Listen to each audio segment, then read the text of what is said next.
is that it took a man in a suit and a tie to make me believe that I'm really going to die. Yet Allah has been telling me all my life and I never believed Him. Wallahi, just before I came, there was a sister back home and she died and she still had her acrylic nails on. She died in that state. No hijab on her head. They're calling me, asking me, do we have to take her nails off so we can wash the body? I said, subhanallah, what a mas'ala. So this brother now, he's 38 years old. He's only been given a couple of months. Brother, pray, turn back to Allah, start making afkar, something, anything, man. Anything, just don't die like this. He refused. In the months that he was given, you know what happened? The way you live your life, this is how you will die. You understand what that means? Brother, if you think that I'm going to live like a bad boy for the next 5 years, and then after 5 years, you know, people sit there planning their lives, convinced and content that he's going to live to see it. What are you claiming? Are you claiming that you're going to live to have a day where you can repent? Is that is that what you're saying? Is that what you're saying? The way you live is the way you die. And the way you die, that's how you stand before Allah. This is how you'll be resurrected. Look at the way you're living, my brother. Don't fool yourself. Look at the way you're living. I know brothers back home in Sydney, people I've known personally. One of them was killed in a strip bar. One of them died, cut off his head while performing zina. I'm not telling you after zina. He was in the act of zina, off his head. He died. His heart couldn't take it. He died of a heart attack. How many of our brothers are dying without salah, without namaz, without Quran? How many of our sisters are dying without hijab? Wallahi, just before I came, there was a sister back home and she died and she still had her acrylic nails on. She died in that state.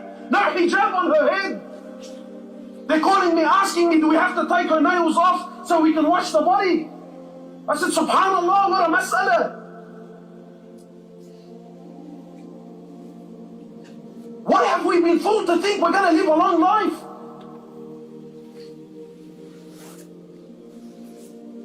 My brother, don't think about tomorrow, think about now. What is your condition? What is the state of your heart? What is the state of your deen? Because the truth is that's the life you're living. You know, I'm sure most of you watched this video that I did with Ali Bennett, yeah? I'm sure most of you watched it, and wow, mashallah, Allahu Akbar, it's such a nice video. Fine, whatever, put that aside. I'm sure most of you here think, brother, that if I got cancer, if doctors told me that I had cancer, forget it, bro. I would shut shop, I would leave my work, I would leave my business, and I would spend the rest of my life in ibadah. Nonsense! You're a liar, man! You're a liar!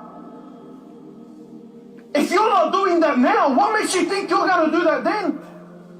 One of the brothers back home in Sydney, what was supposed to be a blood test, his hand went a bit numb. Young, he was maybe about 38 years old. Never prayed in his life. Like most of us, really, in truth. You know, Muslim by name and mashallah, comes from a Muslim home, but never really prayed. Too busy, subhanallah. Got other things to do. What was supposed to be a simple blood test, doctors called him back and said to him, come back, man. Wait, what's wrong? Brother, you got cancer. What are you talking about? Me? Yes, you was in the state of denial. Anyway, by the end, he was finally convinced when he had a minor stroke. Now, khalas, now he believes it. So naturally, what do you think he would do? You would pull up, yeah? You'd start doing what you got to do. So the brother started coming around telling him, brother, you know, you only have a couple of months to live. You should start praying, start making istighfar, start turning back to Allah. He refused, man.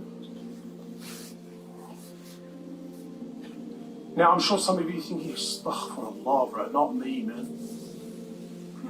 Why not you? You're perfectly healthy and there's nothing wrong with you and you're refusing. You know that brother Ali, that brother that was in the video? I said to him, Ali, what's your biggest regret? You know what he said to me? He said to me, my biggest regret is that it took a man in a suit and a tie to make me believe that I'm really going to die. Yet Allah has been telling me all my life and I never believed Him. It took a man in a suit and a tie and a fancy framed certificate on the back wall. It took that for me to believe with certainty that I'm really gonna die now. Yet Allah and His Prophet have been telling me this from day one and I never ever believed it. He said, that's my regret. I have to stand before Allah with that sort of faith in my heart. So this brother now, he's 38 years old, he's only been given a couple of months.